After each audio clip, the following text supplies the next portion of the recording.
two brand new films that I recently watched that were not as good as I'd hoped they'd be. The first is a flick called The Grieving, which I actually recently posted a trailer of and said that I was very intrigued by this one. This woman's father dies, so she heads back home to Italy to collect his ashes and wrap up any loose ends that her dad may have had. And while there, she begins to think that the demons he was fighting before his death may never have left the house. Now, this one obviously pulled from films like Insidious with its alternate dark dimension and a sinister demon that inhabits it.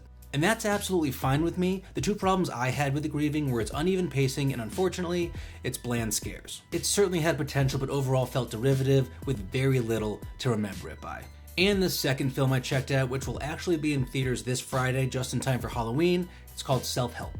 And I will say this is actually a good film, but it just to me felt like when they could have gone balls to the wall, they pulled back. Essentially, this girl's mother joins a very sketchy cult, so this girl and her new best friend head out to the cult in the hopes of saving her mother and their relationship. Again, this is a good film. It's well acted, it's got some nice tension, some gore, and an interesting plot. But there were multiple times where it felt like they could have taken things further and just felt like they left it in a lower gear. There were also a couple plot holes where it felt like the writer was just kind of done with those characters and almost haphazardly ended those storylines. So unfortunately, neither of these two flicks worked for me, but that absolutely does not mean they won't work for you. So if you're interested in either of these two films, feel free to check them out.